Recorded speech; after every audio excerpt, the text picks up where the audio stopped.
Very muddy. Fuck's sake. Every time. Today, You know what? I'm muddy. I'm genuinely so sorry. Because on the way here, I was like, I'm not going to say anything when he turns it on. I'm not going to say, is it recording? I'm not going to do any joke. And I was just picking mud off my very dirty trousers. Ignoring the whole joke you do of, is it recording? Every time I turn it on, it's literally, we have a silent moment. I go to press record and you say something and I don't, it's not intentional. And then you turn it into the joke. Yeah, I know. It's just Every time. I always feel silence with stuff. With that unintentionally, sorry. Right, well, welcome you back can to... cut bits off, God, TJ, I'm so sorry. Right, we'll try this again.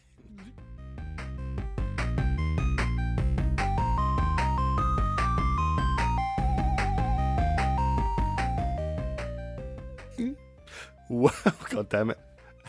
Welcome back to the show where two men are all alone again. Yeah, we got no guests this week. It is just Rob and I. Yeah, well, and this guy here. Just sit quietly. Yeah, I noticed you brought him in. I didn't think we were having him around anymore. Well, he just come round. He wanted to see me for a bit, so we're just hanging out for a little while. Is he clean at least? Well, he's had a shower since he's been at mine. He showered. Yeah, I don't mean that sort of clean. You know I mean about the other thing. I don't know about that. It's a bit hard to see track marks and stuff on the pigeons. Like, oh, what's that, mate? So he needs a toy. Can he just? He knows where it is. Just don't leave it in the state you left it last time. Right, don't be long. Right, anyway. Sorry. So yeah, welcome back. We're all alone. No guests this week. We've got Prison Pigeon with us, obviously, who's gone to take a shit, I presume. I've got a few things on today. We've got some gaming talk, we've got some film talk, we've got some parenting talk, we've been gifted some Do You Remembers from the Socks podcast, we've got the Channel 84 Nostalgic Kids Show Knockout. I got it right for once because it's written in front of me finally, and that's about it for this week. So how are you doing? Good, mate. Yeah, I'm alright actually.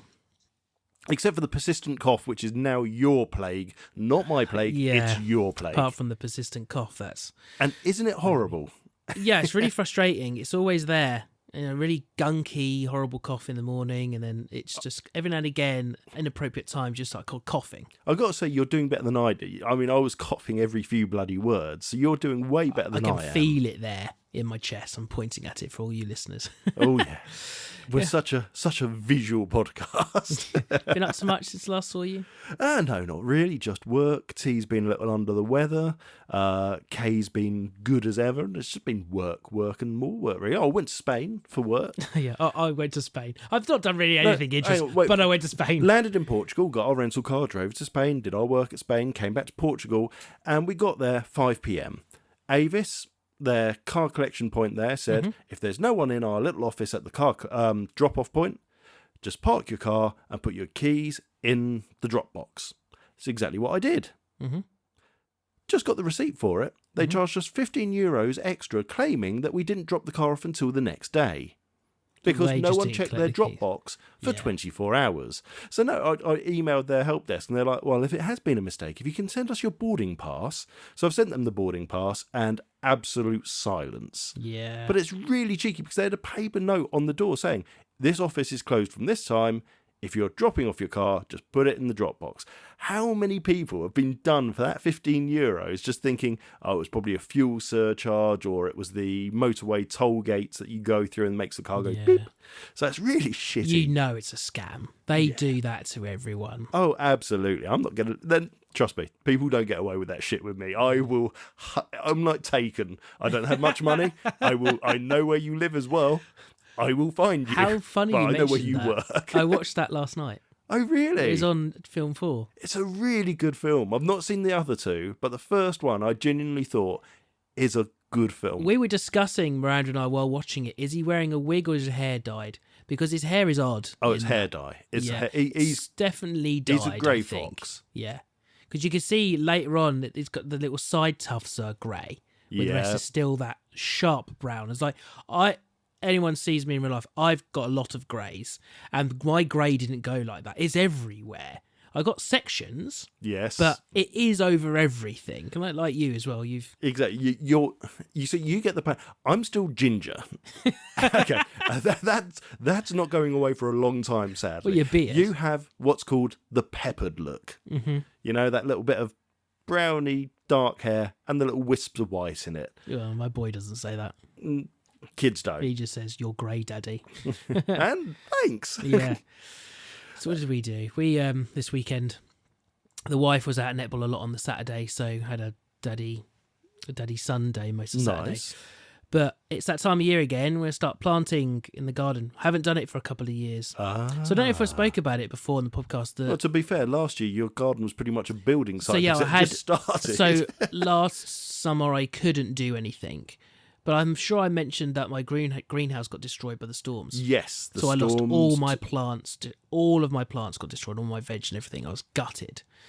So we went to Poplar's Garden Centre in Hitchin. Have you ever been there? Yes. Huge. We go there at Christmas. We spoke about it at Christmas. Yeah, before. I know. It's a really I know good Christmas Poplars. It's a lovely garden centre. and brought loads of seeds and stuff. But I still need to buy a new greenhouse, just the fabric ones, because they're a lot cheaper than buying a glass one. Yes. And I'll find a new way of holding it down better. But you just know as well, a glass one, at some point, it's going to get a broken pane of glass in it. Yeah, well, that's not so bad because you can just buy glass reasonably well priced. But next door have an apple tree right there, and that's what destroyed our last glass greenhouse. Just got destroyed because of that tree. See, wankers. Why would you want to be part of the Don't get me fruit brigade? started on my fucking neighbours. Oh, if no. we want to go on to something, I don't think we should be putting it onto No. record. No. Do not get me started. So, and also Miranda was worried about him running into the glass. So, Well, and that's fair enough. And the dogs. so I'm gonna look this weekend for fabric. Anyway, we're at Poplar's, brought us seed, and there's a very big kids section, and there are these little cuddly toys, and one had his name on. Nice. He's got quite a common name nowadays, so You see, actually it's quite That's easy to what's find his a bit name. sad for Kay. She would love one Yeah. of those toys, or find one of those things like the number plates with bought on it. Yeah. She would love to find one with her name on it, and she just won't. Well, you know what they did have, though, is they had all the little drinking cups with kids' names, and then they had some that were blank that you can write on. Yes. So they looked exactly the same other way, but instead of having a plaque with the name, it was a plaque that was blank, and it gave you a special pen. Yeah, and I think the difficulty is it's more special to see your name Yeah. already in writing somewhere than knowing that your parents done it, I think. I mean, Disneyland Paris had got it quite right with that one. If you can't see your name, you can pay an exuberant amount of money and they'll do it for you. So then, yeah, John Smith, they don't have any printed.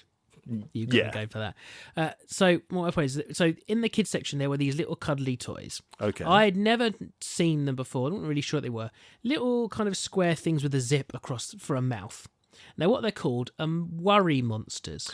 We had a worry monster for Kay. They're brilliant. They're very cute things, and his name's on it, and he's a cheeky git. He just picked it up and put it in the trolley. Nice. What colour did you go for? Ours was pink and it green. only came in green. His name was only in green. Oh, so it's cool. So it's got his name on it as well, of course, yeah. Yeah.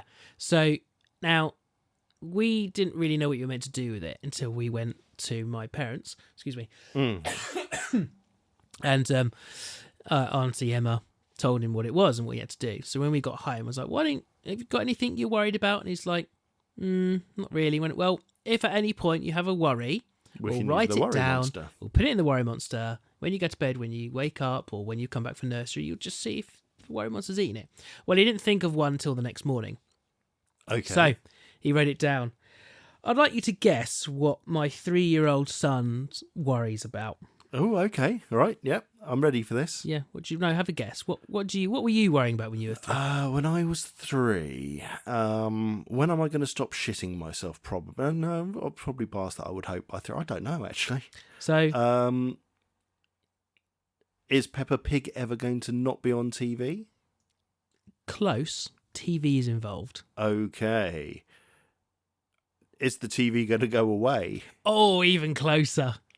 Oh, go on. What is it? His worry was monsters eating the television whilst I'm asleep. Those arseholes. That's what he was worried about. So there's a picture of it. Oh, I love wrote it on the piece of paper, fold it up in the he put it in the monster, And then he went off to And nursery. the next time he checked, and when it he was come gone. back from nursery, I passed in the worry monster. He opened it up and he was like, "Ah, Daddy, it's gone." I went, "There you are. You don't need to be Worry worried about the monsters monsters are eating it anymore." Brilliant idea. We had one for Kay, and honestly, it was brilliant because sometimes they can't vocalize what they're worried about, but when they can put it down on paper, it does help. So they were brilliant. The other one you can look at, which were really good, were dream dolls, and they were these little matchstick dolls, probably no more than like 1.5 centimeters tall, and they're just made little piece of wood with a little bit of material, and you used to get 5 or 6 of them in this little funky pattern small bag. And the idea is you take each one, I think they're called worry dolls as well, so a bit like them, and what you would do is you'd whisper your dream you wanted or your worry into each one, then you'd put them back in your bag and put them under the pillow, and they would hold on to it and get rid of it for you, so you didn't have to. So you passed your worry or your dream onto them. Well, it's like a voodoo doll for worries. Kind of, yeah. I mean, you're just not getting the hair of your enemy and tying it around them. Yeah, that has less involvement of the parent. Because the problem is, if he writes it in there, and then I've got to get it. Spoilers for people who think this thing's real. Yeah, big thing you need to be up. Make sure they tell me too. You make sure you either put it out of reach, or that you really drum it into them. When they can write.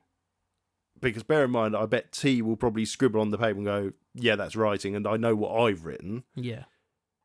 It will immediately stop working when they wake up the next morning and find it still in the monster's mouth. So yeah, if you put it out of reach and say, "Oh, let's do it," and make it part of the routine that you get it down, and we say, "Well, that's where the monster lives. He's got his own little cave where he's happy, and he's got his own little private area," and then you can bring it down, and that's when you do it. Then you know that if there's something in there, you need to take it out. Well, what I've been saying to him, because I was worried about this already, I've said sometimes they eat it at night, but sometimes they eat it during the day. Nice. So look at you forward thinking. So it might still be in there when you wake up. It just means he wasn't hungry. Oh, that's nice, mate. I like that. That's what I went with. No, I like that, mate. I like that a lot. Bubble ship Matey, star year H2O, outer space, out of control. Trillions of Matey bubbles.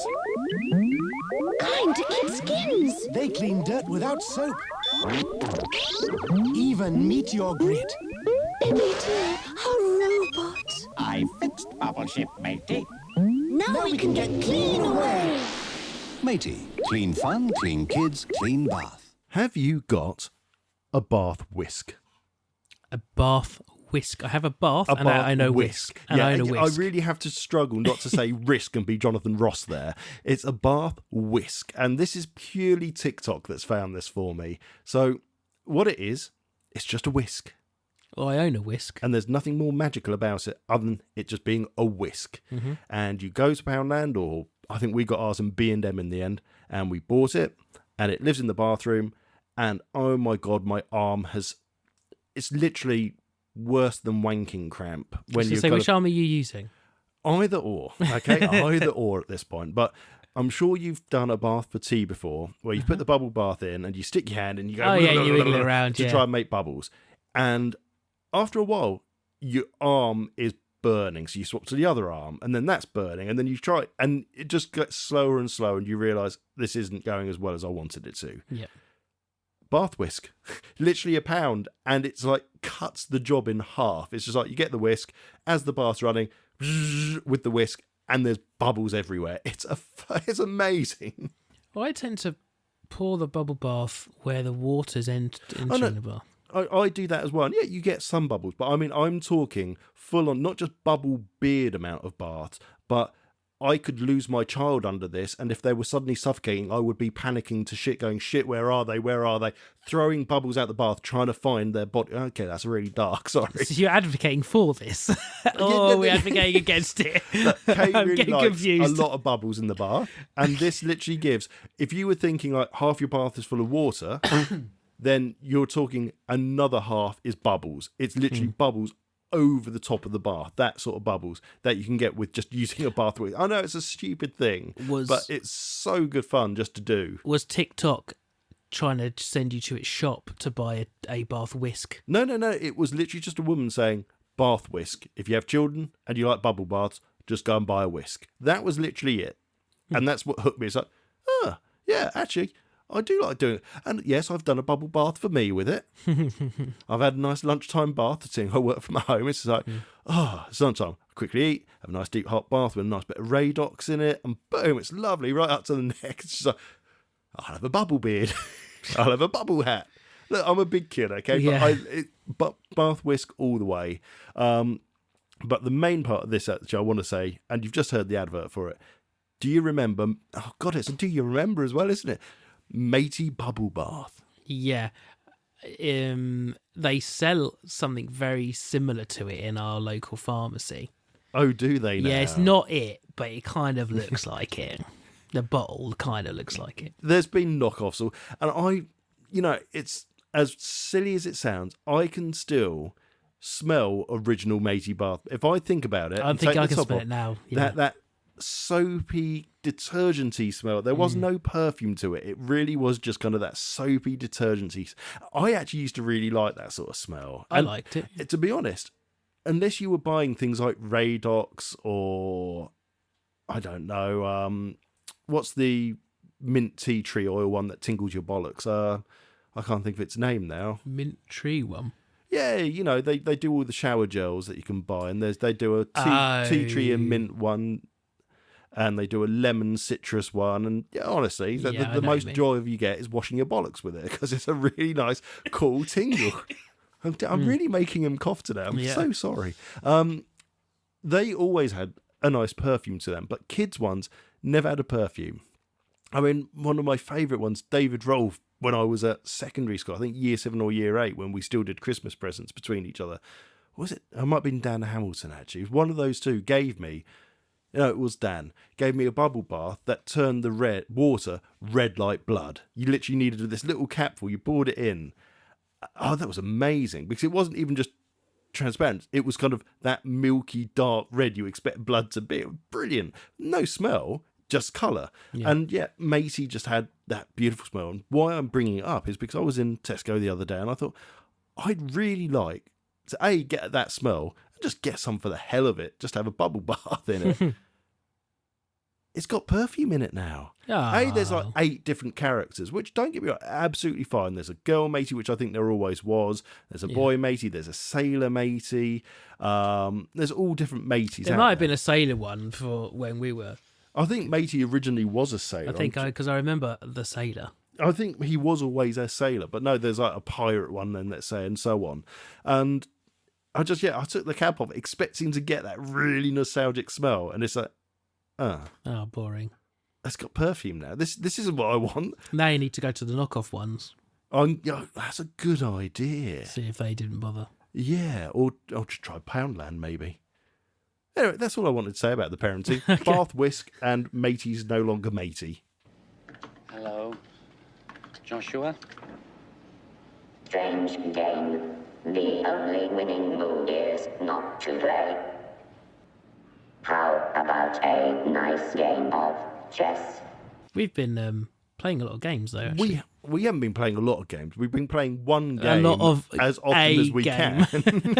Get it right. Yeah, Helldivers 2 is amazing. Life. Prove to yourself that you have the strength and the courage to be free. Join the Helldivers. Become part of an elite peacekeeping force. See exotic new life forms. And spread managed democracy throughout the galaxy. Become a hero. Become a legend. Become a Helldiver. Yeah. Just let's, on the table straight away, best game of the year so far. Yeah. I would not dispute that. It definitely deserves it, even with all the server issues they have. Couldn't give a shit. Love it. Even considered going out and buying one of those portable, kind of either a PlayStation Portal or the Logitech G Cloud, just so I can play PlayStation in bed when I've got little one next to me, so I can actually play it rather than having to be sat in the office all the time. So really into it. And same with Minecraft, actually. I've just opened up my old server, cleared the world, got a brand new world in there. I've already started a little house, got a little boat. Oh, cute. Haven't got any water, but I've got a boat.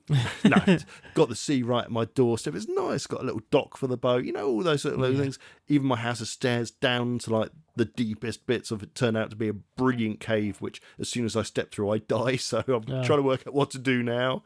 So yeah, I've been playing a lot of games, and it made me think about the last time I played Forza, which I love racing games, absolutely love racing games, and Forza Horizons 2? Does that exist? Or is it just Forza Horizons? No idea. I don't know. That's why my voice went high. Yeah, it was the latest Forza Horizons anyway, and it's beautiful. Driving a really good looking game, and just hammering it around. I think I won like 10 races in a row, and what it popped up on the screen was, you've won the last X number of races you've done. Would you like to increase the difficulty? Right. And that's where this discussion comes from. What setting do you play your games on? Because there's people out there that will absolutely savage you if you play a game on easy. Right. Okay, so back when, you and I were on Battlefield and stuff, I would play...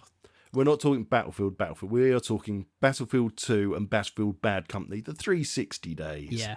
Well, back like when Call of Duty 4 come out. So I would play Call of Duty 4 on Veteran only for the achievements, because that was at the achievement whoring stage. I was going to say, you were an achievement whore. I would play the game on hard as my playthrough and then do the Veteran one afterwards. Now... that sounds like the worst thing to be doing in the world. If I played Call of Duty now, which I don't, it would be on medium or less. I play a lot of games on easy or media or the standard, because I don't have the time. That's exactly it, isn't it? I think excluding the achievement side of things, which I can understand. If you want to attain all the achievements to a game, then fine, and that's something that interests you and you enjoy doing, then not going to knock that, because then if I knocked that, you could knock me for playing a game on easy. I'm not there to say anyone is wrong at this point, but what I don't like is seeing all these people online go, what's the point in playing a game on easy? That makes you not a real game. Rubbish. Okay, I would have played games on medium hard 10, 15 years ago. But you're right. Right now, I barely have any time to sit down and play an hour of a game. Let alone sit down and think, I could do 10 minutes worth of the game on hard and get 1% into it. Whereas if I do it on easy, I might have an enjoyable time. I might see some of the story unfold. I might be able to do something in it. Well, it's why I would love to play all those Demon Souls games, but they're too hard. I really would like to play Elden Ring. Okay. And that's one of those From Software games. And I know it's going to be too difficult for me, but I really want to play it. Excuse me, sorry. Telf and I were talking about this at the weekend. It's a coincidence that you said you wanted to talk about this. And we were talking about the new Star Wars games they've made. Is it Jedi Knight or Jedi Out? What's it called? It's not Jedi Outcast, because that's an old game. So you've got the Battle? Two new ones where you play a Jedi. Just a Jedi. It's like an RPG. Action Jedi RPG. Outcast, isn't it? It's something like that. Outcast and Outcast 2. And they are super difficult. And that has a thing that pops up and tells you, do you want to change the difficulty? Or you do like a tutorial and it's like, oh, we think you should be playing it at this difficulty, medium or whatever. And they play it and it's the hardest game in the entire world for me. And I have to put it on the easiest difficulty. And I still found it so difficult, I stopped playing it. Yeah, you see, that is the point I want to kind of hone in on. Because, if it's telling you you're doing really well, make it harder. Yeah, I like that. But I actually really like the fact that it says, you're doing a bit shit. Yeah. Do you want to make it easier? Yeah. See, I do like that, and I think more games should have that, because I think, actually, I would start more games in maybe medium or even hard if I knew it was going to tell me, this game is going to get way harder than this. Right now, you're shit. Let's it inch down a little bit. I would never even consider playing game on hard at the moment. I'd play it on the default and then make it easier for myself. That's what I do. You say that, but we've been doing Helldivers too, and obviously I started it not way after you, but a couple of weeks after you started playing it. So all I had accessible to me was the easy missions. And they were quite hard still. When things go wrong in that game, it goes wrong. The thing about Helldivers, though, is that you do the hard difficulties because you get the better prizes, basically. Prizes. Yeah, the reward system is increased. The hard difficulties are easier the more of you there are, and they're easier when you've got better equipment. Yeah, and that's literally it. So, you know, I've got to say, doing that challenging level with you and our friend that you've got no idea where he came from. I can't remember his whole name. Morph. Hello, Morph if Gull. you've ever listened to us. Morph Gull. Excuse me. Was really fun, but good God, that was just... If I'd been on my own with 3 random strangers, I would never have continued playing that. I would have just been like, I'm not rage quitting, but this is horrible. Having the 2 people I wanted to play with made it bearable, I'll be honest. But I think really, as much as I will do the challenging ones, because obviously I want those rewards, I think I'm just going to stick to easy and medium on it, because they're fun. I get more fun out of that than the stress of, oh my God, I'm dead again. Right, spawn me back in. You've spawned me next to a charger. Not intentionally. It's just given us 7 chargers at this point, and I'm dead within seconds. So if I'm playing on my own on that, if it's one of the global missions that everyone has like a week to do, I'll do it easy so I can go do a couple of those missions, so then I'll get the reward at the end of the week. So it's done, because then it only takes like 20 minutes and I get my reward. That's like I said to you, just go on, do one today on easy. It takes you 20 minutes. At the end of the week, you'll get your 50 medals because you participated in it. Otherwise, God. He's dying, ladies and gents. It's fine, because you put up with weeks of me doing this. Otherwise, I do medium on my own. Okay. But the thing about doing medium on your own is I find I then don't go and collect all the samples, because I would have died a lot, whereas on easy, there's less samples to collect, but I probably actually take more away. Right, okay. It's kind of a toss-up, really. It really depends on, if I look at my watch and go, I've got an hour. What can I fit in an hour? Oh, pardon me. But yeah, I know exactly. And I think if I go back a few generations now, 2 generations of console. Let's see. Yeah, 2 generations of console, the 360, isn't it? It would have been Series X, Xbox One, 360. Yeah, I had Dead Space. And I think I've said it before. That's the first game I've ever really bought that I put in the console and then literally looked at the clock and 4 hours had gone by. And it's like, oh, well, I've missed what I was meant to be doing, and just carried on playing it. It was wonderful. And what I did with that was I played it on easy first, and it was a really nice system, because you get to the end of Dead Space and it's like, do you want to play again? Yeah. And you've got certain things already unlocked at that point. So you then up the difficulty. Yeah. And it was... that was New Game Plus, wasn't it? That was it. New Game Plus. Well done. I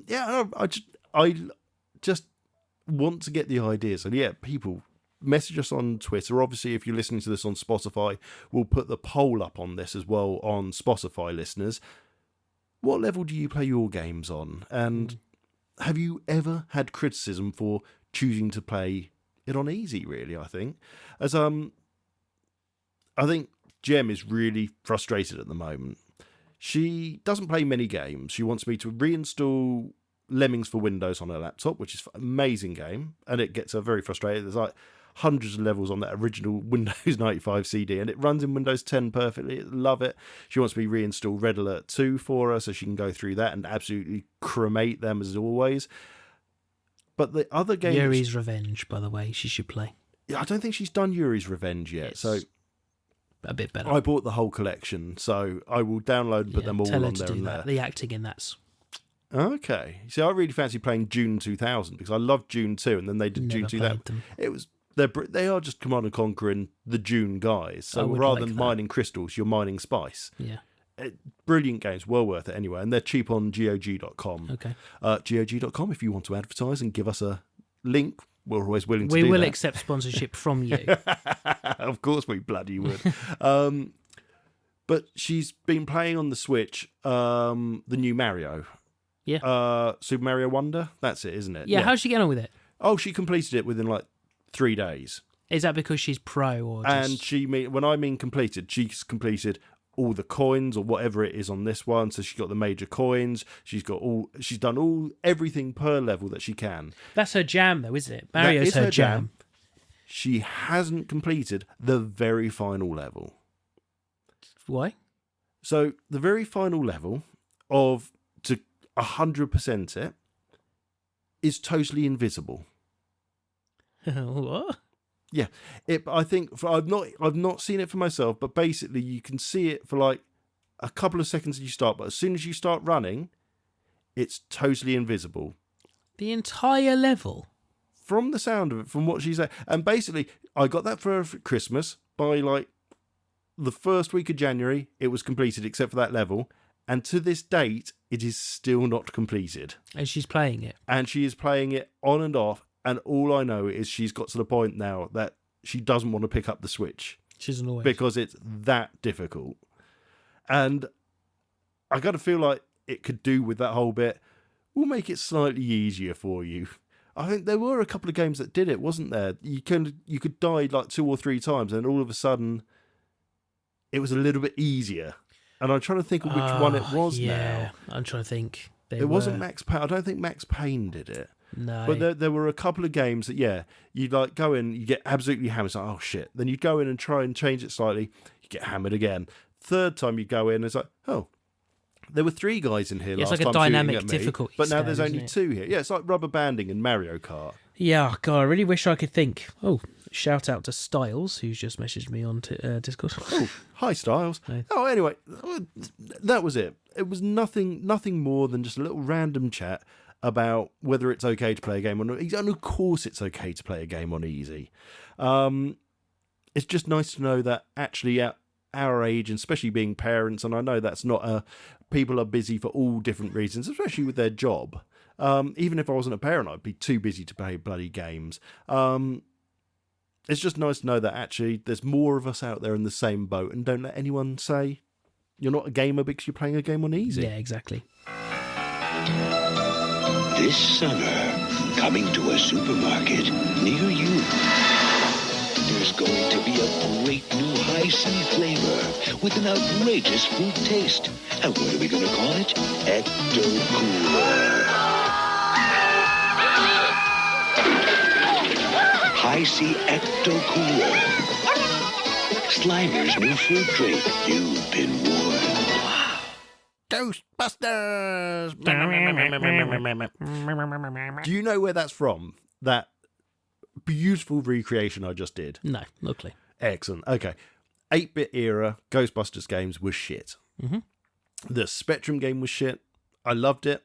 Played it non-stop. It was shit. The C64 one, I'm pretty sure, in fact, all of the 8-bit ones were pretty much a similar game. You basically bought a car, you then load it up with traps, and then you had to just drive around the map non-stop, going to buildings, catch a ghost. In between getting that, you had a car scene where you drive left and right and to catch ghosts while you're driving along.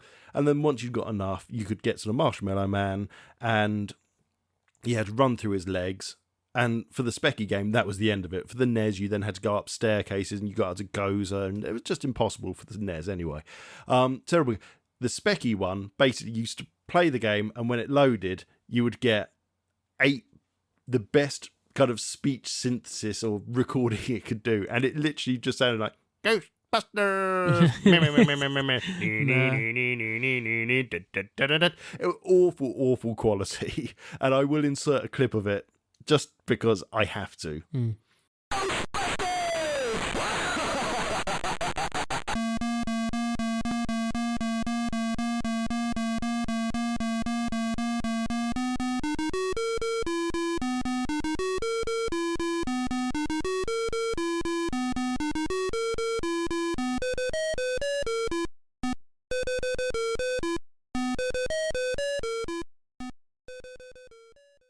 Right, why are we talking about Ghostbusters? Well, Ghostbusters Frozen, whatever it's called, I've already forgotten what it's called, Frozen Empire, is out on the 22nd of March. Mm-hmm.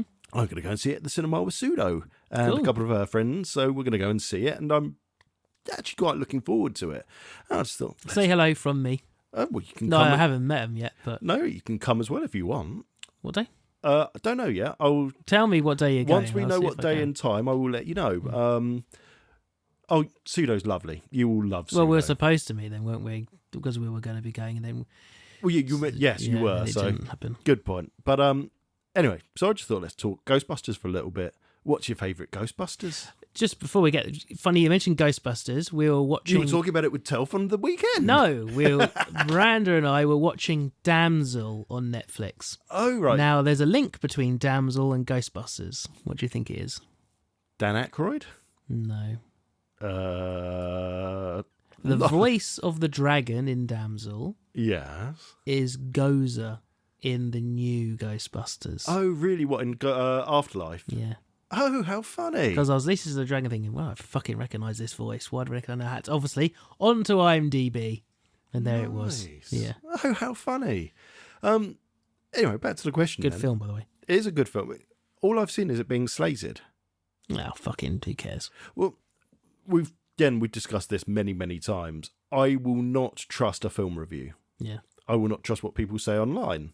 Obviously, sometimes it bites you in the arse. Other times, you walk out of it and go, that was really good. I'm glad I didn't. So we're getting far away from Ghostbusters. I apologise. Doesn't matter. Is there anywhere that you do go? So for me, for gaming, I always go to IGN. Not because I really care about their opinion. I just like to know. I see them as kind of like a middle ground kind of. They give a score that I can think, okay, that game is probably okay. Right. But aside from that, Stephanie Sterling is the only person who we've said this before. Yes. Who I actually trust the opinion of in gaming at all. Absolutely. That's it. I mean, there are a lot of games I don't agree that I like that they have liked, and So, but if they say it's rubbish, 9 times out of 10, if Stephanie says it's rubbish, I'm probably going to think it's rubbish too. Honestly, I just don't read film reviews anymore. I used to go to things like Rotten Tomatoes, IMDb, and I'd look at user reviews. And the thing is especially the IMDb ones, they're so shit. And they're talking about Star Trek. No, talking about Ghostbusters. Ghostbusters 2016 or whatever it was called. Answer the Call. Was that 20? No, it can't have been 2016. Is that the lady one? That is the lady one. I yes. like that one. I really like it. I didn't think I was going to like it because I let myself follow the crowd, and the crowd just said it's going to be crap. Oh, it's rubbish because it's all girls. They're ruining it. It's a good film. Just shush your mush and hush your gums. It was 2016. So Ghostbusters Answer the Call, 2016.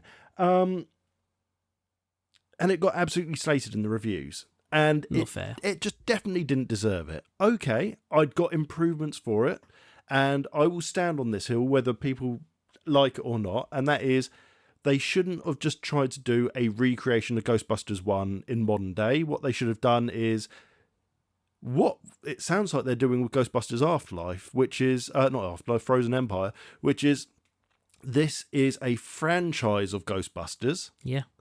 And their own story, which they could have kept the story they did, but they should have had it as we're a new franchise of Ghostbusters. I would have been that little bit more happy, but I really like it. I like the proton packs in it. I like the additional weapons they come up with. I really like the blonde lady. I was just going to say, I'm trying to think of her name now. Kate McKinnon. Yeah, she great. Is absolutely fantastic as Spengler in it. All of them are super funny though. Yes. Yeah, no, absolutely. I think Spengler, so Kate McKinnon was the best out of all of them. Yeah. She just she's good in everything. Oh, she just sweated Ghostbuster vibes in that. The whole licking the... It's just such... It was a really good, fun film. Yeah. It was beautifully done. It looked nice. CGI is great. The art style of CGI The art style is lovely. I think the only thing that slightly bugged me, and I kind of felt like there's just no requirement for it, was kind of the whole... making whatever his face is. Say that again? Is it Tim Hemsworth? What's his name? It's so Tim. Is that his Tim. name? He's Tim. not Tim Hemsworth. Tim Hemsworth. What is his name? Chris Hemsworth. Who's Tim Hemsworth? There is no Tim Who Hemsworth. is Tim? Who is Tim? T-shirt coming later. It's like his cousin. But yeah, Cousin Tim. making coming Chris round? Hemsworth character just this idiot. I like the idea they made him kind of eye candy, because let's face it, we've gone through the world of women just being brought in onto screen because they've got big tits, luscious hair, and they've worn very tiny Tim outfits. is a good-looking man. Oh, Tim's a very good-looking man. Let's not get into this again. No. Oh, Jack Reacher. Sorry, if we're getting the names wrong. Oh, Jim Reacher. Tim Reacher. Anyway, I kind of felt that was a redundant thing. It was almost thrown in there because they've done the female cast, and we know that they would have, if it had just been an all-male cast, it's not even several years, they still do it, you would have had some buxom idiot in there instead. So I know why they did it. It just kind of felt like you're kind of stabbing yourself in the foot there by just doing the same thing. But anyway, they were really minor gripes, really minor. I loved it. Thought it was really good. Reviews were slated it. So I didn't watch it for the first year. And I really hate myself for that, because I watched it a year later, actually in Spain, where I went out to for work. It was literally the year after it came out. It was on Netflix. I'd taken my little pocket projector with me, and I sat in the bath in the hotel room and had it projected onto the ceiling. And I loved it. I didn't get out of the bath for the entire film. I just kept on topping it up with hot water because it was such a good, fun film. Again, a lot of kind of imaginary thoughts of you now in bathtubs and watching things. And if people want me to have an OnlyFans, they just need to ask, and I will have an OnlyFans bath page. Well, I've already got one according to that email from the other week, haven't I? Oh, yes. So, anyway, yeah, going to your question, which was probably a long time ago, was I asked the where question. do I go for where do I go for reviews? I don't go for reviews anymore at all. Either. I might look at them afterwards, just out of interest to see if people agree with kind of the thoughts I've had about a film. But otherwise, they're just the plague. I think is a nice way of describing reviews now. I will watch it and then be like, oh, I wonder what it got on IMDb, and I'll go there and look at the critic reviews and user reviews that they put on there. Yeah. And it's normally Rotten Tomatoes, I think, might be where they get their rating from. There's two. So you've got the user reviews, and then you've got the Rotten Tomatoes score, and IMDb shows both. Oh God, am I going to really admit to Okay, this? so here's one. So what's the you film? saved me. Well, no, we'll go back to this. It's a Disney film. He's on Mars. He's got superpowers when he's on Mars. And they all call aliens, and they call him Virginia, but that's not really his name. I have got no idea what you're talking about. Oh my gosh, about. Miranda! It was a book beforehand. Oh, you see, I was going for The Martian to start with, and it's definitely not The Martian. You're going to have to cut this out. We can't have as No, not at all. Talking about The Martian, bloody brilliant film, absolutely brilliant. And you've watched The Creator now, haven't you? Yeah. I cried. John Carter. Oh, I've never watched it. Okay. Miranda and I love it. Absolutely love it. It got slated everywhere by the critics. Let's just see what it says on IMDb. Yeah, 52% of Rotten Tomatoes. Is that Jake Gyllenhaal? 6.6. No, it is Taylor Kitsch. Sorry, you're right. Yes, Taylor. Yeah, okay. Yeah, I've never watched it. Canadian. I just never got round to watching it, to be film. fair. Watch it. Oh, okay. Yep, great film. We'll do. Okay. Now, what were you saying that you were trying to get away from? Okay, look, we know Tim Allen from Home Improvement and that sort of, yeah, exactly. Okay, he might not have some very good political views, it turns out, but he did a film a while ago with John Travolta and a couple of other people called Wild Hogs. And I've heard of it. I'm going to put it out. It is a terrible film. And the reviews slated it. I still watched it, and there were lots of times I laughed and I just enjoyed watching it. kind of imagine a coming of age film, whereas it's coming to middle age, and they all go out and buy motorbikes and decide to be bikers, and then they come across a real bikers bar, and it turns out that they just get trounced by these guys and called posers and whatever. And the film itself got ruined by reviews, and I'm not trying to say it's a good film, but if I'd read the reviews and believed them, I wouldn't have watched it and actually had a fun afternoon of watching an hour and a half of just silly comedy on TV. And that's why I won't look for reviews anymore. I'm wondering if I might have actually seen that, just don't remember it. Possibly. It's got some big actors in it. I can't tell you them off the top of my head, which shows how well ingrained I'm no good with actors. Once I've got the list in front of me, I can tell you, and I will know them by picture. I might not know them by name, but it's got some. Oh God, who's the one? Oh no, my brain's gone absolutely blank as well. It's LBC do a mystery hour where they talk for an hour and people phone in with their random questions. Ray Liotta, he's in it. Yeah, Ray Liotta. Yeah.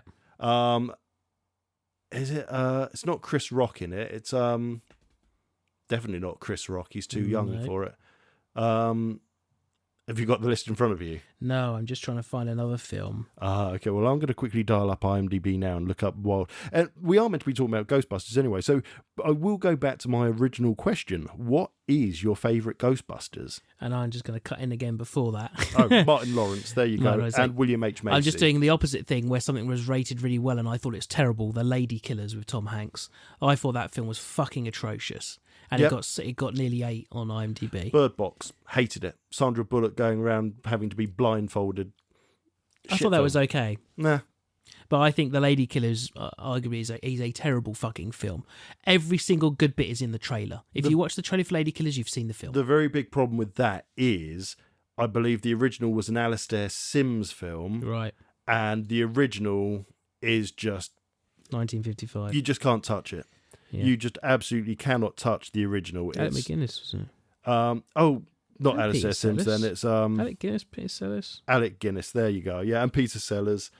It's just you can't. Frankie Howard. You can't go away from the original in that case. Never seen the original. They should never have tried to. And it's right, just favourite Ghostbusters. Yeah, right. Favourite Ghostbusters. Now, the first one is the one with Gozer.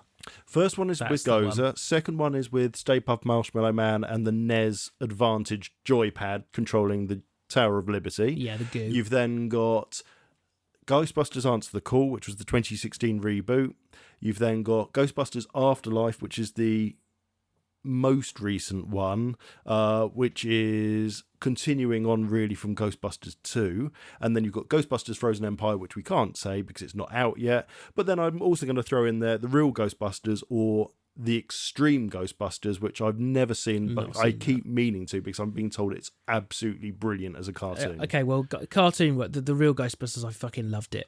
Absolutely loved Absolutely loved it. So I probably that would be my favourite. And if you check channel84.co.uk, you can see every page of the sticker album completed, including all the foil hologram shinies, as I put that up there last year at some point.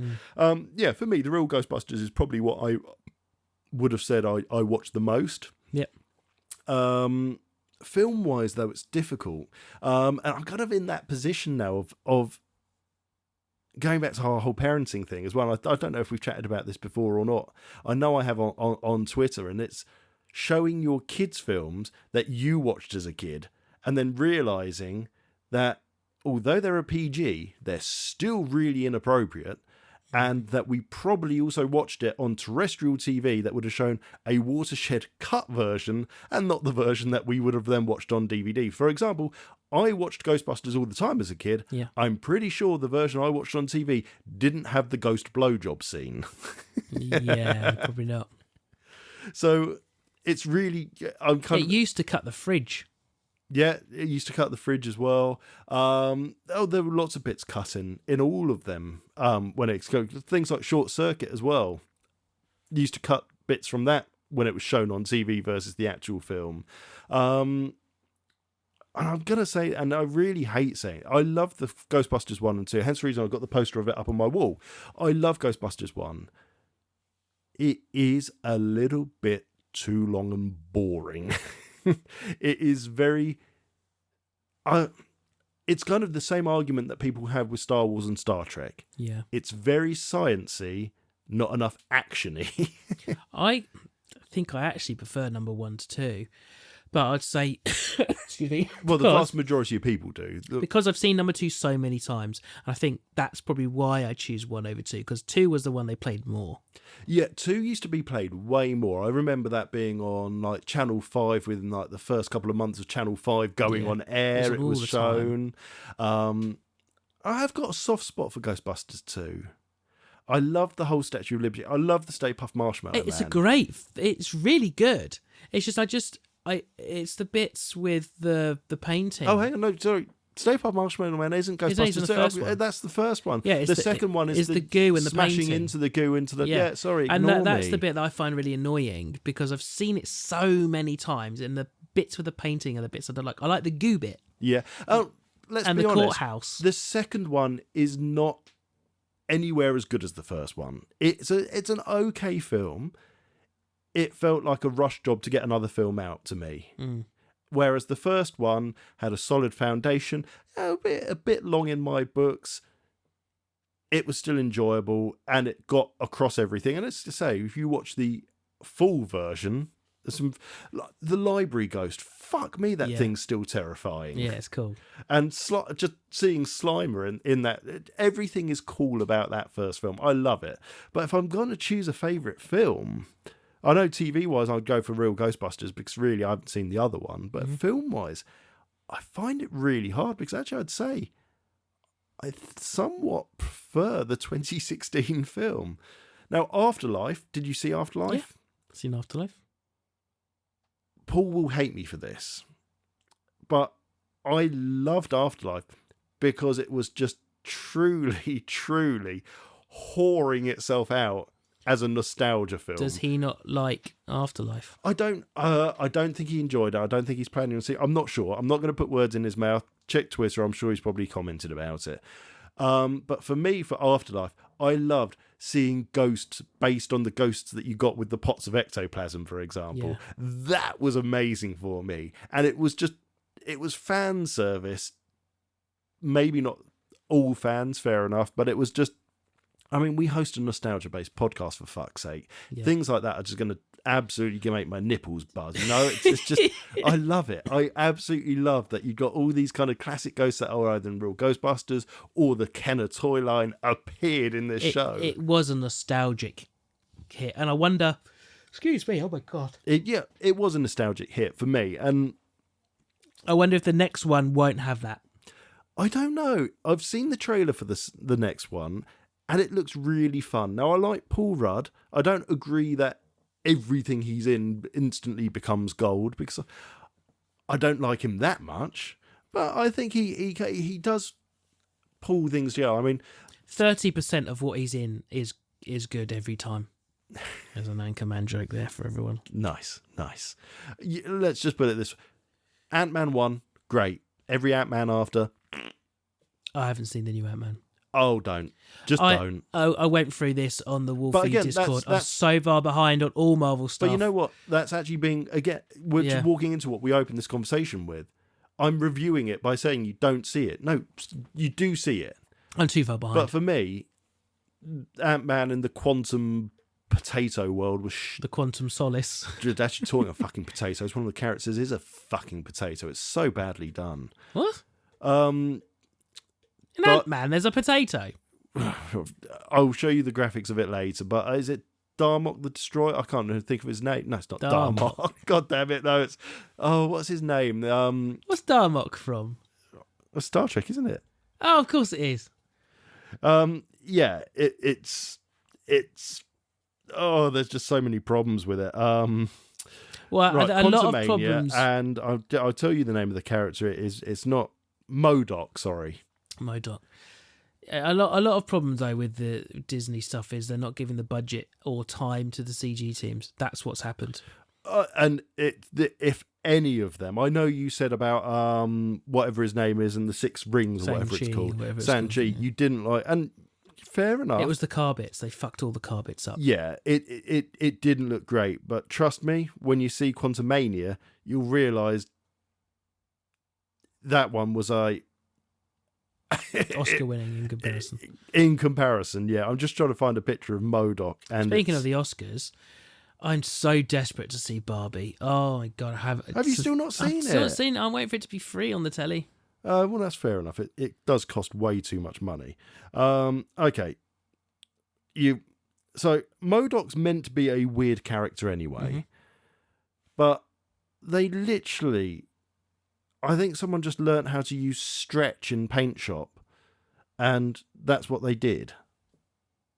That is just stretched. So I'm just showing the picture of MODOK in Quantumania. Yeah, how they weird. Could have done a million times better job on that. The face of Bo looks better than that. Oh, practical effect. So anyway, moving away from so if I were to choose my favourite Ghostbusters film, because we are still allegedly talking about that, it's a toss-up between the 2016 one or Ghostbusters 1. I don't know if I could choose. I know we do a podcast together and we do agree on a lot of stuff. I think I've got to agree those two. Yeah. I think I'm not doing it just to say that to agree with you. I could quite happily put it on telly and enjoy watching it through because of what it is and the visuals and everything about it. And if I wanted to have a bit of a nostalgic hit, then I'd probably throw Ghostbusters 1 on, followed by Afterlife, because I enjoyed the nostalgic stuff they threw into it. If we told Telf that we decided that he would lose his flipping mind, he hates that one. Yeah, and I just, each to their own. Okay, I'm not going to yuck another man's yuck. Yeah, it's just nope, don't understand. Move along. I'm not going to kind of piss on it, because that's what we were saying, isn't it? All along, you've got to go by what you review a film as for yourself. TJ, I'm not going to yuck another man's yuck. There is a phrase, and I honestly suddenly started it. It's like, no, I can't remember it properly. That's going to be a slogan on a t-shirt one day. Bollocks.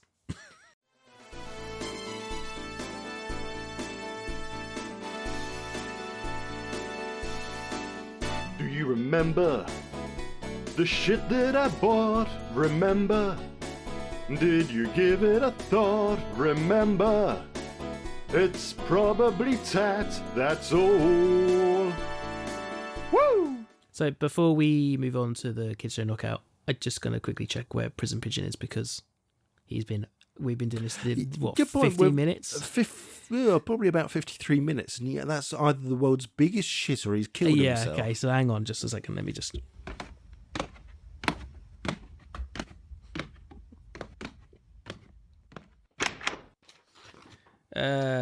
he's not there. For fuck's sake, where is he? I've got a note. Hang on. So you're saying he's not in the house anymore? Well, that's fine, because honestly, that I couldn't give a shit about. If he's in my house somewhere, I've got problems. Well, the door is closed, not locked. Doesn't ever lock the door. He doesn't have an opposable thumb, to be honest. The window's open, and there's some feathers and a note. And the note says? It says Channel 5. Okay. We're Channel 84, but... Yeah. And then it says 3X DYR Simon. That's it. Hey, the tumbleweed. I'm guessing it's Do You Remember? Yeah, I think he's meaning Do You Remembers when we have probably got 3 Do You Remembers from Simon, I think is the implication here. Simon, okay, well, look, we'll take a bonus. We've got Do You Remembers. Negative, Prison Pigeon. Positive, did you pick fucked off? A little bit of A, a little bit of B. A little bit of A, a little bit of B. Yeah, that's fine then. Oh, well, do you remember then? Yeah, I guess so. Oh, okay. Well, hang on. Let me grab my iPad then. And what has Simon sent us? He has sent us 3 links. Oh, well, that's fucking useful, isn't it? He's written down YouTube links on a postcard, so I've got to type these fucking things in. Yeah, HTTPS. He did put S, did he? That's nice of him. Okay, right. I've got no idea what these are. And I've just managed to close YouTube. That's even better. Well done, me. Can't get quicker than a quick fit fitter. I'll explain that later. Not on the podcast, because it's honestly not worth it. But they're the ones you trust. Are they now? I'll tell you that story as well another time. Right, okay, first link taps in. Make it big. I am going to make it big, but I've just realised, yet again... There's no sound. There is no sound because I haven't enabled that microphone again. 2 seconds later. Yeah, okay, fair enough. I didn't know my defence. Yeah. But still, god damn it. Yeah, right. Right, okay, first video. I haven't even seen what the name of this video is. This is Jesse Mock, an ex-motorcycle cop injured in the line of duty. Now a police troubleshooter. He's been recruited for a top-secret government mission to ride Street Hawk, an all-terrain attack motorcycle designed to fight urban crime, capable of incredible speeds up to 300 miles an hour. This is and immense firepower. a rip-off Only of one man, Federal Agent Norman Tuttle, knows Jesse Mock's true identity. Knight Rider. Hang on, let me pause that. I've never heard of it. I have no fucking clue what this is. It's like a It looks rip-off of amazing. Knight Rider. It looks fucking It's great. Knight Rider meets A-Team meets the Bionic What Man. was the from helicopter look of it. one? There was a helicopter one too. Airwolf. Airwolf, yeah. Oh, what a show. Yeah. Airwolf all the way, mate. Let's finish this intro. Oh, okay. Really? There's like a whole minute left? Oh, maybe not then. Or just maybe skip to is there a music at some point? Just skip ahead and see if there's some music. Let's find out. Oh, yeah, look. Oh, That yeah. looks musicy. Oh, listen to that. Listen to that. What genre is this, do you think? Garage? It's not garage.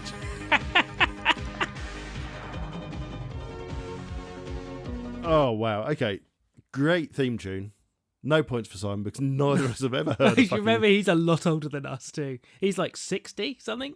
Oh, yeah, at least. Have you seen how he's signed off the email, by the way? Oh, what email? Let's just Rob is break just the curtain. breaking the whole story there. Yeah, okay. The Garage King. The Garage King, yeah. Okay, next one. Quickly tap in. Okay, what's this one? Oh, we've had... No, stop. I recognised it instantly. We've recognised it instantly because we've had it on the Kids Show Knockout and we've discussed it in detail, D'Artagnan and the Musker Hounds. Well, he's been doing catch-up, so maybe he didn't start listening to us when we did that. Fair enough. So, still no point. Still no point.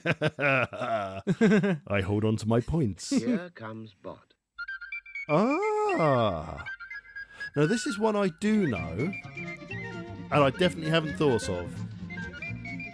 Bod's Dream. Make it big, sorry, please. Make it big. Okay, big boy. Go on, Bod, make it big. This is probably I would say early 70s onwards. In Russia we drive tractor. Because that's a Russian dude driving a tractor. In Soviet Russia we drive 50 years of Bod. There you go. So it's old.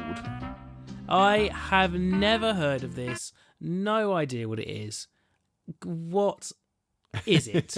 It's a cartoon. It's a cartoon featuring a person called Bod. And a Russian farmer. He gets no points again because I don't know what it is. Yeah, fair enough. He has to get it from both. Simon. Unlucky Simon. Yeah. Thanks for sending him, though. Who Really Takes appreciate the it. Socks Off podcast. Thank you very much because I couldn't think of the name off the top of my head. And is that a sex reference? Yes. I've never asked him. You've got to keep your socks on for sex, but you get better orgasms.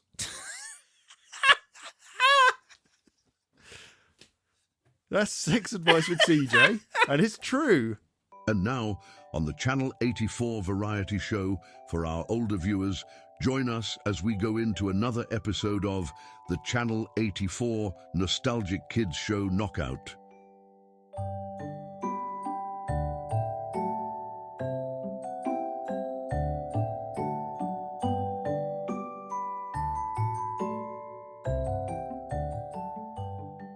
It's time for the Channel 84 Nostalgic Kids Show Knockout, and I did it because it's written in front of me without getting it wrong for the first time in 3 episodes, I think.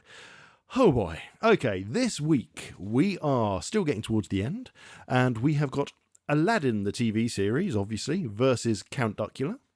And we've got Power Rangers versus the Biker Mice from Mars. Before we get into any of that, any strong feelings off the bat? I watched all of these. I love all of these. I've got to say, though, this is going to be unpopular. This is a hot take. Count Duckula is my weakest one. And I think that's down to age. And I think that's what it is. And I think that's a bit of a hot take because I reckon everyone will have voted for that. But we've done Danger Mouse before, haven't we? Yeah. And what was your opinion on Danger Mouse? Well, pretty similar opinion of Count Duckula. I really liked it, but I think I can't remember what Danger Mouse went up against. No, I'm just going to see if I can find that very, very quickly while you carry on talking. Ha ha ha. Yeah, ha ha ha. So I mean, what count? So yeah, I think if we're going to start Aladdin and Count Duckula, Aladdin, as Disney films go, is one of my favourite from when I was younger Disney films. Fair enough. And then interestingly, it's got the straight to VHS Return of Jafar, which a lot of people rank as quite a good film and probably should have been a cinema release. Yeah, it's not a bad one as the VHS releases go. And I also really enjoyed the TV series of it. I wonder if it had all the same voice actors in the TV series as it did in. You need to look that up on IMDb. Now, while I've got the scores up, and I will look up the other thing we were talking about in a moment. But let's see what the Aladdin TV series intro was. So I think this was about 1994. The Aladdin TV series. It was one of those Disney afternoons, if you had Disney Channel, or if you were... I think I only ever saw this on the Saturday and on the Sunday when they used to do the Disney half hour or the Disney hour. Mm-hmm. It wasn't one of my favourites, but then again, I'd never seen Aladdin at that point, and even now, I'm not that much of a fan of Aladdin. Follow me to a place where incredible feats are routine every hour or so. Where enchantment runs rampant, just wild in the streets. Open sesame, here we go! Arabian Nights! You see, this is just taken straight up from the film, isn't it, as a song? This is just the film. So it looks like it is the same voice actor. So the same Aladdin, same Princess Jasmine, same Iago. Well, it doesn't surprise me, as it was such a big thing. The film was huge. Not the same genie, obviously. Well, no, that would have been that would have bankrupted the cartoon studio. Well, surely. Isn't there something about Robin Williams literally only did it for like the money and did it all in one day? I can't believe he would have done it just for the money, knowing what he was like. There must have been I think there was some reason about it that he didn't want to really do it, and he wouldn't let them use his genie for anything else. I've heard some weird rumour about it. This wasn't the one that he did for his children because his children asked him to do it. Maybe it was. There's lots of story. I'm not going to... Let's just leave it at we're not sure. Danger Mouse, by the way, went up against dinosaurs, and we chose dinosaurs over Danger Mouse. Okay, yeah, that's it. Yeah. So we've got Aladdin. The intro, it's a bit weak. It's just a song from the film. Yeah, but it's a good song. Yeah, okay, it's a good song, but it could have been a bit. They didn't make an effort to make its own TV show one. It isn't exactly popping and kind of lively, is it? It's actually quite boring and dull. It's not. It works in the film. It doesn't work so well as an intro to a TV show. Of that film, as an intro to you want it to be kind of go on, moving forward, go sort of thing, and really make the kid interested. And instead, I'd be like, great. Yes, no, da-da-na-na-na-na. Yeah, exactly. It was a solid cartoon. Mm-hmm. The storylines were fine, beautifully animated as you'd expect anything of that era for Disney. Hard to really comment against it, but as you say, the issue is it then goes up against Count Duckula. Yeah, which David Jason at his finest, really, just like Danger Mouse and. Not at his finest, let's face it, Del Boy from Only Fools and Horses was his finest, really. But let's go for the theme tune of Count Duckula. Classic Thames intro there.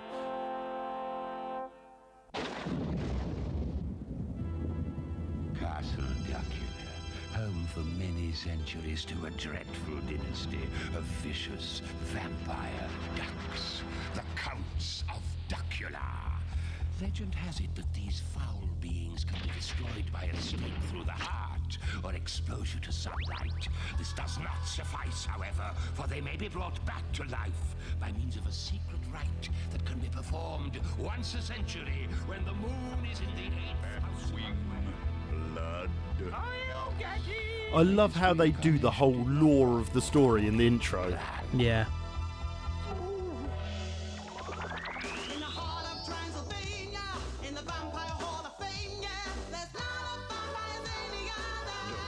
They can't see us dancing. Okay, yeah. I could be listening to this all day, but I'm going to put pause on Ruby it. Wax as well. Is it? Ruby Wax is I'm just looking at here. Bettina Bot.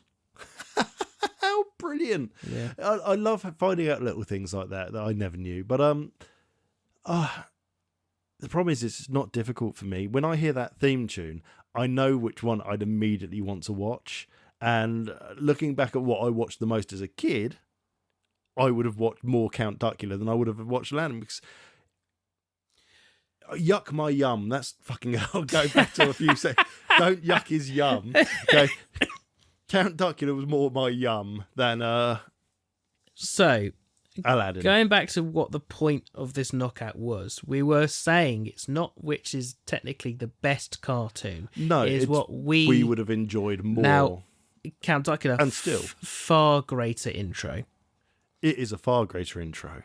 I probably would be more interested in seeing that now because of my just wanting to see it. But I watched far more Aladdin. Yeah. I wouldn't have kept the TV on that channel if Count Duckula was on, just because I never watched it, so I never sat there to watch it. So I fair enough. Have to say Aladdin for the rules of the game. Okay. I've got to say Aladdin. Well, that's fine. So that's one apiece, and we turn to the public. And whenever we turn to the public, it makes Rob sad. Well, the last time they did go with me. No, they did go with you, didn't they? Well, oh my God, that's a very contrasting graft. 26 votes. Count Duckula, 84.6% of the votes, with 15.4 going for Aladdin. So I genuinely thought we were going to get another one of these days where we were going to be into the 90% or 100% for Count Duckula. It was prime Cosworth Hall era of animation and the shows. There's a lot of love out for it. Things like Trapdoor, Count Duckula, Danger Mouse, all of those kind of, you lump into kind of that generational thing. So I was expecting it to be a bigger win for Count Duckula, if I'm honest. But that does do 2-1 to Duckula. Yep. So Duckula wins. But coming then on to Power Rangers versus Biker Mice from Mars, I don't find this one as hard. I liked both of these shows. Now, but I don't find it hard because there is one I do really like. Which is fair enough. Well, let's go straight into the theme songs, because the theme songs are always cool. And I've got to say, Power Rangers theme song, it's just full on 80s, 90s power guitar, sort of just riffing away. After 10,000 years, I'm free. It's time to conquer Earth. Alpha, Reader's Escape. Recruit a team of teenagers with attitudes. Hang on. Recruit a group of teenagers with attitude. How about recruiting a group of adults who should probably go on and star in a film, let's say, called Expendables? Yeah, how about recruiting a group army of adults, possibly military, maybe SAS.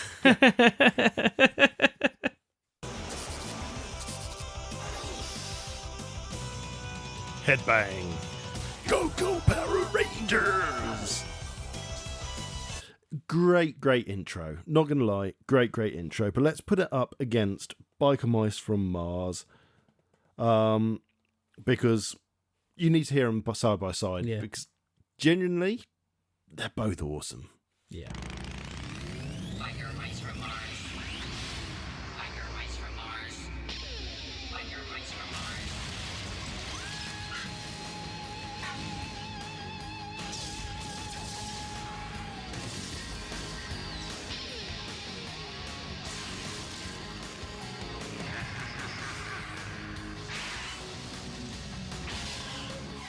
Notice you don't need a giant head saying, "Get me a group of teenage angsty mice." The intro to Biker Mice from Mars is like an episode all in itself. Yeah. And just doesn't need words. It just it is kick-ass animation showing all the bad guys you're going to get through the series and guitar. It's very Turtles-esque. It is very Turtles-esque. Kind of just action, done. This is our show, we kick ass. X-Men, this is our show, we kick ass. No, I 100% agree. And that's what makes it actually just really easy for me. It's Biker Mice from Mars for me all the way, because as much as Power Rangers was cool, I never really watched it growing up.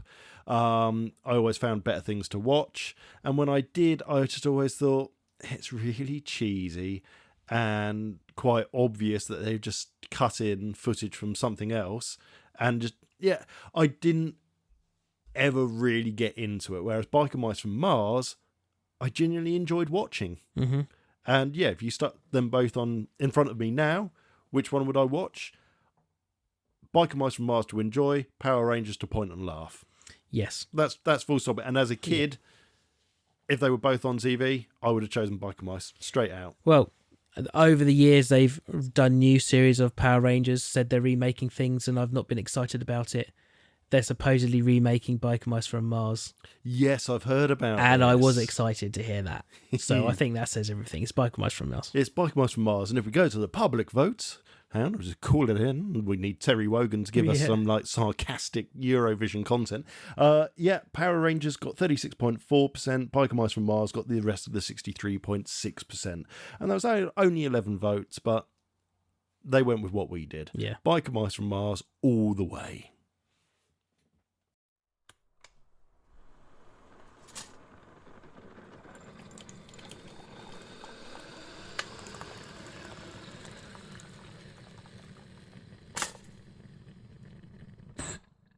And that's that.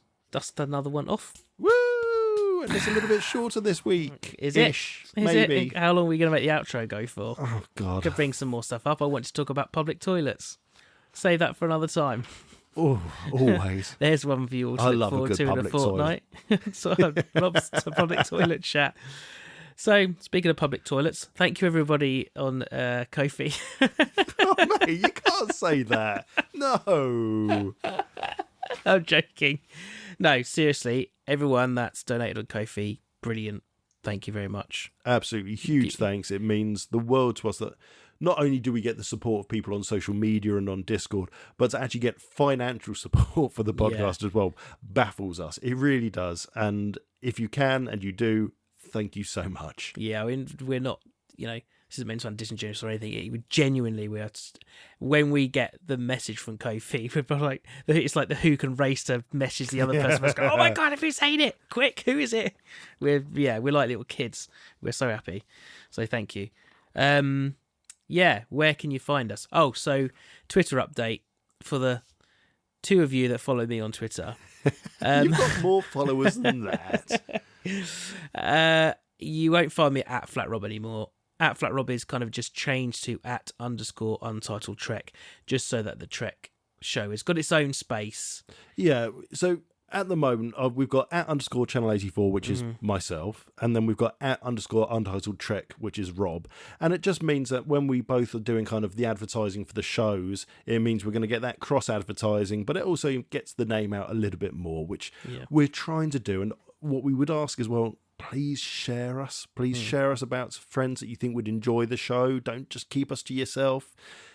Let's get some more numbers in and more people involved. We'd love to see those figures start to go up. You will probably see a lot of Notice Me Senpai stuff from the Untitled Trek one at the moment, as I'm trying to wiggle my way into a kind of Trek community of other podcasts to try and steal listeners. So if you see some of that, borrowing with no intention of returning, them additional listening material. Yeah, I'm never going to I'm never going to return those listeners. Once we have them, they're ours. It's stealing. Mine. Exactly. That's what I'm like when I'm on Twitter. My follower. You must unfollow everyone else. So you can find us on there. Threads, which I never use. I've got Threadworms, possibly. TikTok. We have got good content on TikTok. I quite like this stuff that we put on TikTok. Yeah, little clips. we do. And you put some quite funny stuff on there too. I just put pointless stuff up there, but it's if you haven't seen us playing Sex Tetris, get over to I love the fact that there's a comment on that video which is, I can't believe this is still up. Yeah, it's something take it down yet. They let us advertise it as well, which is the funnier thing. I would never understand TikTok. I've got a video of Loki on a sofa with water all around him from one of those kind of generated things. Oh yeah, the filters. And it's got like over 1,000 views on it. That's because it's got a dog. It's like, how is Dogs of TikTok, I've got mate. no hashtags, nothing. I just posted it and walked off. Edit it and put hashtag dogs of TikTok, and you will have tens of thousands of views on it. Maybe I'll do that. Instagram, Blue Sky, Discord. There is, there's a Facebook group as well. I actually did post on it the other day. You did? Can you believe it? I posted something about the Untitled Trek show. Poor Facebook. Poor Facebook followers, our biggest community on Facebook. I'm really sorry. We just need to be better because we don't use Facebook ourselves. No. So, whereas we use Twitter, so it's natural that we use it. But we are there.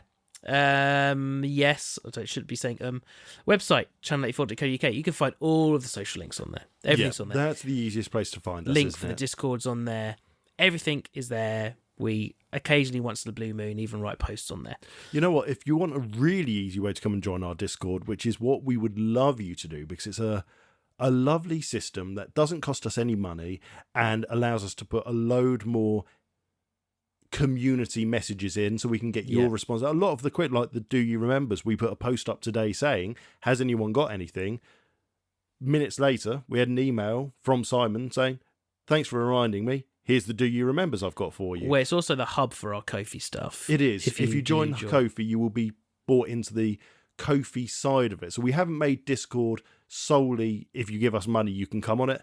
There's a little section of it, and then we have a monthly get together with everyone in there, and we'll have a good group chat and just catch up for an hour. And that audio might be released at some point, but that's solely for the Ko-fi people. But the rest of Discord is for everyone else, and we will ask for episode ideas, content ideas. What do you think about that? So do come over to it, and there's a really easy way to get to it, channel84.co.uk/Discord, and that will take you to our invite and straight onto the server. That's it. Email us, podcasts, plural, @channel84.co.uk. That's just a general email for the podcast. It is. That comes to both me and Rob. There's no splitting it down the middle. It just comes to both of us. Exactly the same message. TJ@channel84.co.uk. Send him your nudes to go straight to him. And Rob @channel84.co.uk. Send your Trek stuff to me. That comes just to me. And your OnlyFans requests. Mainly feet. Really? You're a foot man? No, I'm not into foot. But everyone else is. You can hear now that Rob's microphone, he's not saying anything at all. He's a foot man. You can all look at my feet. Don't send me your fucking feet. Gross. Thanks for listening, everyone. We love you very much. Love you. Love you. Thank you for listening to the Channel 84 Variety Show. This station is now shutting down and will be back in 2 weeks. Excelsior.